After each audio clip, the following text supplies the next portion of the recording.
அணக்கம்பட்டி கர்நாடக மாநிலம் சாமராஜநகர் மாவட்டம் கண்ணூர் தாலுகா காவேரி வனவிலங்கு சரணாலயத்தில் நேற்று முன்தினம் அதிகாலை அந்த பகுதியைச் சேர்ந்த கிராமத்தைச் சேர்ந்த மூவர் அந்த வனப்பகுதிக்குள் தங்கள் மாடுகளை தேடி சென்ற போது இரவு நேரமாகியால் அங்கு உள்ள ஒரு பகுதியில் உறங்கியுள்ளனர். அப்போது வனவிலங்கு வேட்டையாளர்கள் என்று கூறிய வனத்துறையினர் அவர்கள் மீது நடத்திய துப்பாக்கிச் சூட்டில் மூவரும் பலியாகினர். தொடர்ந்து அவர்களின் உடலை எப்பாவது அப்புறப்படுத்துவது என்பது குறித்து விடிய விடிய ஆலோசனை நடத்திவிட்டு பின்னர் அந்த மூவரில் மேலும் ஒருவர் இருந்து தப்பி ஓடியுள்ளார். அவர் மூலம் தகவல் அவர்கள் சொந்த கிராமங்கள் கிடைத்துவிடும் என்று அஞ்சிய வனத்துறையினர் பின்னர் அவர்கள் உடல்களை கொள்ளைகால் மருத்துவமனைக்கு அனுப்பி வைத்தனர். அங்கிருந்து பிரேத பரிசோதனைக்காக மைசூர் மருத்துவமனைக்கு அனுப்பி வைக்கப்பட்டது. இது குறித்த தகவல் கிராம மக்கள் அறிந்தவுடன் போராட்டத்தில் குறித்தனர். குறிப்பாக கண்ணூர் காவல் நிலையம் முன்பு தொடர்ந்து இரவு பகலாக போராட்டத்தில் குறித்தனர்.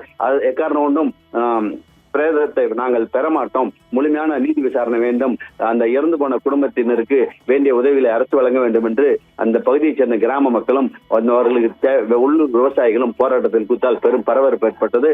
போலீஸ் தடியடி உள்ளிட்ட பல்வேறு பிரச்சனைகள் நடந்தது. வனத்துறை அலுவலகம் அடித்து நொறுக்கப்பட்டது. இதனைத் தொடர்ந்து மாநில அரசு நேற்று மதியத்துக்கு பிறகு இறந்தவர்களின் குடும்பத்திற்கு தலா 15 லட்சம் உதவித்தொகையும் அரசு வேலையும் வழங்குவதாக உறுதியளித்ததை தொடர்ந்து போராட்டம் கைவிடப்பட்டது.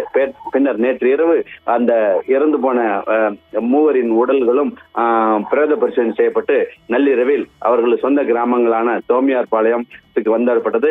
மைசூர் உட்பட பல்வேறு தேவாலயங்களிலிருந்து அருட்தந்தையர்கள் நேற்று இரவு வருகை தந்துள்ளனர். இன்று காலை 11 மணிக்கு பிறகு அங்குள்ள தோமியார்பாளையம் தேவாலயத்தில் அருட்தந்தை கே சார்லஸ் தலைமையில் ஒரு இறுதி ஊர்வலம் நடைபெற உள்ளது. இதற்கான ஏற்பாடுகள் தற்போது நடந்து வருகின்றன. மேலும் இருவரின் இறுதிச் சடங்கு மரியமங்கலா என்ற பகுதியில் நடைபெற உள்ளது. இந்தோனி மற்றும் பீட்டரின் இறுதிச் சடங்கு அந்த பகுதியில் நடைபெற்றாலும் குமாரின் இறுதிச் சடங்கு தோமியார்பாளையத்தில் நடைபெறும் என்று அவரது உறவினர்கள் தெரிவித்துள்ளனர். தொடர்ந்து தற்போது அந்த பகுதிகள் அந்த உயிரிழந்த மூவரின் கிராமங்களில் பார்த்தா ஒரு அமைதியான சூழ்நிலை நிலவுகிறது. இதே நேரத்தில் வனத்துறை சார்பில் ஒரு பிரஸ் நோட்டு விடப்பட்டுள்ளது. அதாவது மூவர் வலியால் துடிப்பதும் ஒருவர் ஓடுவதும் அங்குள்ள ஒரு போட்டோ வெளியிட்டுள்ளார். அதில் காணப்பட்டுள்ளது. வேட்டைக்காரர்கள் என்று கூறி அவர்கள் முனகும் சத்தமும் வெளியிட்டோம் என்று கூறியுள்ளார்கள். நாங்கள் தற்காப்புக்காக தான் தாக்கினோம் அங்கு என்று வனத்துறையினர் தரப்பில் தெரிவிக்கப்பட்டுள்ளது. புதர்களிலும் பாறைகளிலும் மறைந்திருந்தவர்களை திடீரென எங்களை தாக்கினர். அவர்களை சரணடைய செய்ய நாங்கள் போராடினோம். ஆனால் அவர்கள் சரணடையவில்லை. அதனால் தான் நாங்கள் துப்பாக்கியால் சுட வேண்டிய சூழ்நிலை ஏற்பட்டது. வனத்துறை சார்பில் தெரிவிக்கப்பட்டு அதற்கான ஒரு போட்டோ காப்பிகளும் வெளியிட்டுள்ளனர். இருப்பினும் அந்த அவர்களை வனத்துறையினர் வேட்டைக்காரர்கள் என்று கூறுகிறார்கள். சட்டவிரோதமாக வன பகுதிக்குள் நுழைந்தது தவறு. அதை உறுதி செய்யப்பட்ட பிறகுதான் நாங்கள் 2 குழுக்களாக அமைத்து தேடுதல் வேட்டையை நடத்தும் என்று வனத்துறை சார்பில் சில புகைப்படங்களை வெளியிட்டு உள்ளனர். அந்த புகைப்படங்களும் தற்போது வைரலாகி வருகிறது.